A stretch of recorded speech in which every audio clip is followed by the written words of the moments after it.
이게 국가가 해야 될 일이, 이건 개인이 대처할 수 있는 일이 아니지 않습니까? 국가가 해야 될 일이 이건데, 뭐 노무현, 이명박, 박근혜, 문재인 이 정부로 이어지면서 진짜 위기가 뭐냐, 앞으로 다가올 진짜 위기가 뭐냐, 이거에 대해서는 아주 등한시한 거예요. 그리고 지들끼리 정치 싸움만 한 겁니다.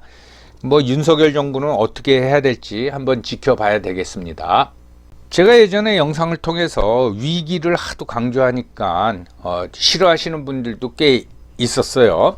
그런데 모든 변화는 위기를 가져옵니다. 이 변화에 긍정적인 영향을 받으면 그 사람한테는 그게 호기가 되는 거고, 변화에 부정적 영향을 받으면 그게 이제 위기가 되는 겁니다. 예를 들면은 여러분 20세기 초에 자동차가 등장했어요. 그러면 그동안 이제 사람들이 마차를 타고 다니고 마부가 굉장히 중요한 직업이었는데, 자동차가 일반화가 되면은 마부, 즉 마차는 없어지고 마부라는 직종은 소멸되는 겁니다. 그런 자동차가 등장했을 때, 야, 이거 참 신기하다, 그렇게만 볼 게 아니라 내가 마부라면은 이 증가 추세를 보고, 아, 이제 마차의 시대는 끝났구나 하고 전업을 해야 되는 거죠. 그게 위기에 대한 대비라고 이제 그 말씀을 드리는 겁니다. 1960년대에 우리나라 인구가 엄청나게 급증을 했죠. 그러니까 식량 자금 문제가 굉장히 시급한 문제였습니다. 그래서 특히 주식, 즉 쌀은 자급자족 해야겠다 해가지고 그때 정부가 한 게 뭡니까? 통일벼를 개발을 했죠. 그래서 수확량 자체는 자급자족 수준에 올라갔는데, 이게 너무 맛이 없다 하니까 이제 그 다음엔 또 품질 개량을 시작해서 지금의 우리가 쌀 수확량을 거두고 있는 겁니다. 이렇게 대비를 해야 된다는 거죠. 북한 같은 경우에는 뭐 엄청나게 모자르죠. 저 나라는 진짜 한심한 나라고, 저는 이미 망한 나라라고 말하는 이유가 거기에 있는 겁니다. 위기에 전혀 대비를 안 한단 말이죠. 그리고 80년대에 개인용 컴퓨터, 즉 PC가 일반화됐습니다. 여러분 그 당시에는 웬만한 사무실에는 다 타자수라고 있어요. 타이프라이터로 서류를 작성할 때니까 타자수. PC가 일반화되니까 타자수 직종이 소멸을 했습니다. 지금 사무실 가면은 타자수라고 따로 있습니까? 뭐 모든 직원들이 간부까지 직접 자기 자료나 서류를 PC로 작성을 하죠. 제가 이 경험을 했어요. 제가 이제 한 30년 전에 공무원 생활을 했는데, 우리 사무실에 여성 타이피스트가 4명이 있어요. 근데 벌써 그때만 하더라도 일반 회사에서는 타이피스트가 다 없어졌을 때입니다. 공무원이 참 늦죠. 근데 뭐 총무처에서 지시를 했겠죠. 어느 날 총무처에서 타이피스트 TO를 다 없애버리겠다. 그러니까 다 해고시켜버리겠다, 그거예요. 한 달 기간 여유가 있었던 것 같습니다. 사무실 직원들이 총동원돼 가지고 이 타이피스트 젊은 여성 4명 다른 데 취직시키느라고 정말 고생을 했습니다. 제가 근무했던 그 부처는 참모부처였기 때문에 산하 기관이 없었어요. 예를 들면은 산업자원부나 또는 그 당시 이제 재정경제부 이런 데는 산하기관이 많잖아요. 그러면 자기네 TO가 없어진 직원들을 글로 내려보내면 되는데, 우리는 이제 그런 부서가 없다 보니까 그걸 한 명 한 명 찾아가지고 4명을 전직시키느라고 고생을 했습니다. 그리고 타이피스트가 다 없어져 버렸습니다. 그러니까 이걸로 인해서 이제 타이프라이터 공장은 끝난 거고, PC 공장은 이제 호기가 된 거죠. 그 다음에 이제 팬데믹 말씀을 드리겠습니다. 이게 뭐 팬데믹이 치사율이 높고 전염률이 굉장히 높다. 그거에 그것도 무섭지만은 팬데믹으로 재택근무가 일반화가 됐습니다. 네. 우리는 아직 실감 못하지만은 미국은 거의 이제 일반화가 됐어요. 그러다 보니까 어떻게 되느냐, 상업용 건물 또는 상업용 부동산의 공실이 증가하는 겁니다. 직원들이 사무실에 안 나오는데 무슨 넓은 사무실 공간을 유지할 필요가 뭐 있습니까? 사무실 공실이 증가를 하죠. 그러니 어떻게 됩니까, 여러분들? 건물주 입장서 봐서는 임대료가 안 들어오는 거 아닙니까? 그러면 자기가 빚내서 건물 지었는데 그걸 못 갚는 거죠. 예, 이런 이제 악순환이 나와서 실질적으로 이제 제가 예를 하나 들면은 우리 애가 이제 미국서 직장 생활을 하는데 그 회사는 2020년서부터 재택근무를 했습니다.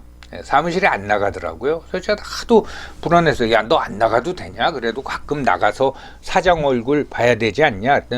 사장도 재택근무해요 하더라고요. 그러더니 몇 달 있다가는 아예 사무실을 없앴어요. 모든 직원이 각자의 집에서 사무를 보는 겁니다. 그래서 그 사장, 오너 겸 사장은 텍사스 집에 있고 우리의 집은 애틀란타입니다. 그리고 그 회사는 디자이너를 많이 쓰는데 그 디자이너는 리투아니아, 체코, 폴란드, 동유럽에 있어요. 근데 회사가 굴러가냐? 굴러간다는 겁니다. 오히려 그 기간 동안에 한 20명, 30명 하던 직원은 지금 한 120명이 넘어갈 정도로 늘어났어요. 그러면서도 재택근무를 하면서도 업무가 원활히 수행이 되고 오히려 회사는 커지는 겁니다. 그런데 거기다 또 재밌는 거는 집에서 하루 종일 업무를 봐야 되니까 자기 방 하나를 이제 사무실 공간처럼 꾸렸겠죠. 그러니까 자기 집에 사적 공간이 없어진 겁니다. 그래서 우리 애가 하는 얘기가 이거는 말이 안 된다. 그게 일종의 임대료를 내가 회사로부터 받아야 된다. 그래서 제가 야, 회사 일을 하면서 공간을 쓰는 건데 뭐 회사에다가 임대료를 청구하니? 그랬더니 우리 애가 그냥 무슨 소리냐고, 다른 회사들 다 그런다고 그러는데 지금 뭐 그 렌트비를 자기 방 쓰는 거를 사무실 렌트비로 받는지 안 받는지는 제가 아직 이제 확인을 안 해봤습니다. 이렇게 이제 일반화가 돼 있습니다. 여러분 그 밑에 보이는 사진이 샌프란시스코 사진이죠. 샌프란시스코 하면 뭐 금문교에서 뭐 아름다운 도시. 어떻게 보면은 미국에서 제일 어떤 뭐 낭만을 가지고 있는 도시라고 할 수가 있습니다. 그런데 이 도시 다운타운이 지금 이렇게 변했어요. 다운타운을 노숙자들하고 뭐 갱단들이 완전히 점령을 해버렸습니다. 아주 심각하죠. 그 뭐 영상 보신 분들도 많을 겁니다. 저는 샌프란시스코를 비교적 한 4년, 3, 4년에 한 번씩은 꼭 방문을 했는데 거기 이제 친구가 있어서. 그런데 제가 마지막으로 방문한 게 지금 정확히 기억이 안 납니다. 2018년인지 19년인지. 그때는 안 그랬습니다. 그런데 불과 몇 년 사이에 도시가 이렇게 바뀌어버린 거예요. 이 팬데믹이 이렇게 무서운 겁니다. 다운타운 오피스 빌딩에 공실이 늘어나고 그러다 보니까 이제 유동인구가 줄어들고 그러니까 노숙자들이 와서 이렇게 점령을 했습니다. 그래서 지금 샌프란시스코를 그 배트맨의 악의 도시 고담시티라고 부른다고 합니다. 자, 공실률 얘기를 조금 더 하겠습니다. 이게 이제 23년 기준으로 세계 주요 도시 오피스 공실률 탑 5 이렇게 이제 돼 있죠. 상하이가 17.9%입니다. 이것도 꽤 높죠. LA가 20%, 그리고 베이징이 20.2%입니다. 하노이가 28.6%입니다. 샌프란시스코가 29.4%입니다. 샌프란시스코뿐만 아니라 미국의 대도시 공실률이 굉장히 높습니다. 그러면 여러분 어떻게 되겠습니까? 임대료 수입이 줄어들죠. 그럼 건물주가 타격을 받고 그러면서 사람들이 안 나오니까 유동인구가 줄어들어서 주변 상가도 타격을 받고 부동산 개발업자도 타격받고 잘못하면 이제 건축비 못 받는 거죠. 시공사도 타격을 받고 시행사도 타격을 받고 그리고 건물 지을 적에 뭐 자기 돈 가지고 짓는 사람이 어디 있습니까? 보통은 한 자기 자금이 한 20%, 많으면 30%, 나머지는 은행으로부터 빌리죠. 그게 이제 우리나라에서는 그걸 PF라고 부르는데 이걸 못 갚는 겁니다. 그러니까 금융기관도 타격을 받는 거죠. 도심은 공동화돼 가지고 노숙인들이 자리 잡고 이거 뭐 미국이나 한국이나 비슷한 상황이라고 이제 하겠습니다. 우리나라도 무슨 뭐 명동의 공실률이 지금 한 25% 정도 된다라는 통계를 봤습니다. 이게 뭡니까? 코로나 19이라는 전염병 때문에 이런 현상이 일어났는데 결국은 이제 그게 팬데믹이 돼버리고 그리고 근무 스타일의 변화, 즉 재택근무가 이런 엄청난 변화를 가져온 거고 건물주에게는 위기로 다가왔다 이 말입니다. 그래서 미국의 대도시의 그 상업용 부동산은 몇 년 사이에 엄청나게 하락을 했습니다. 보통 한 30%로 잡고 어떤 경우는 한 50%까지 하락했다고 합니다. 불과 몇 년 사이에 일어난 일입니다. 그런데 우리나라 젊은이는 2021년까지 영끌해가지고 집을 엄청나게 사댔으니 정말 뭐 위기 감지 능력이 전혀 없는 거죠. 여기까지만 얘기해도 굉장히 우울한데 여러분 어떤 총체적 위기를 가져오는 변화가 있습니다. 이건 뭐 개인이 어떻게 대처하기도 굉장히 힘듭니다. 뭐 이미 널리 얘기가 되고 있지만은 저출산 고령화. 여러분 제가 요전 영상에서 한번 말씀드렸죠. 이게 문제가 뭐냐? 뭐 경제활동 인구가 줄어든다. 뭐 그런 것도 있지만은 인류가 한 번도 경험해 보지 못한 현상입니다. 정말인가?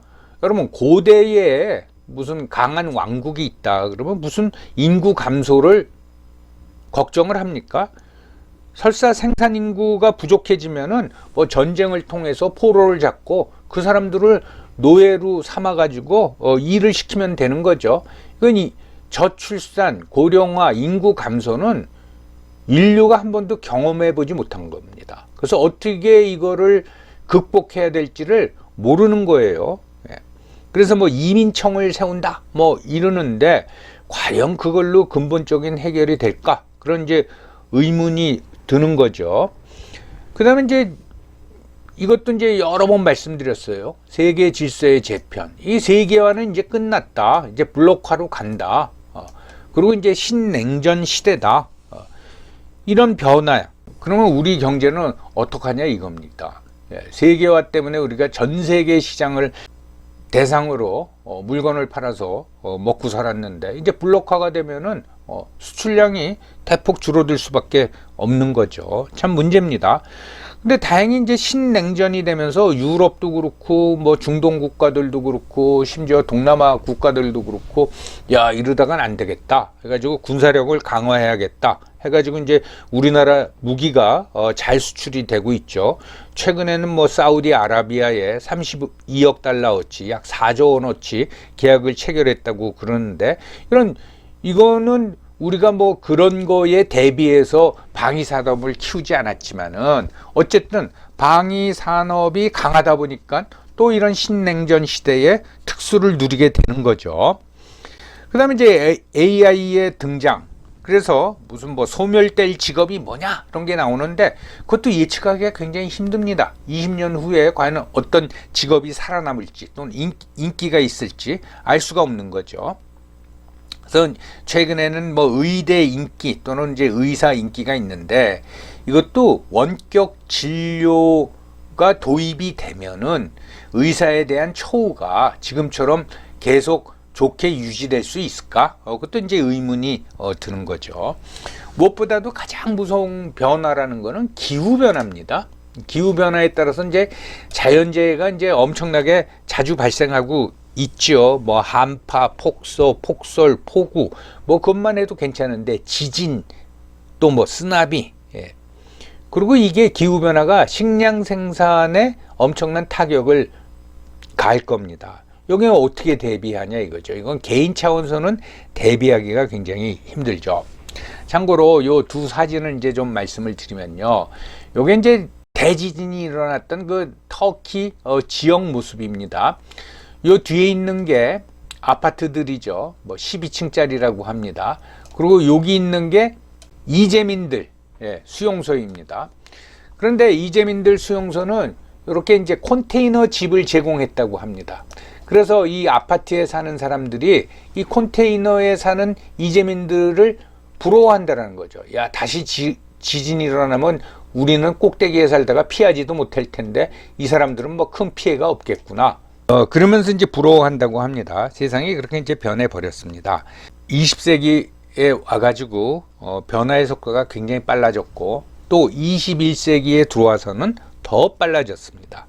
그래서 이 변화를 감지하고 우리가 위기에 대비해야 되는데, 여러분 제 개인적인 생각으로는 개인은 10년을 내다봐야 되고 조직은 20년을 내다봐야 되고 국가는 40년을 내다봐야 된다고 합니다. 그 과정서 나는 어떤 위기에 가장 취약한가, 그걸 생각하고 대처를 해야 된다는 거죠. 저 사람은 어떤 위기에 가장 취약할까? 이건 남이 말해줄 수가 없습니다. 자신이 이제 찾아낼 수밖에 없는 거죠. 위기 얘기를 하면 위기 온다고 그러더니 왜 안 와? 이렇게 말하는 사람들이 많죠.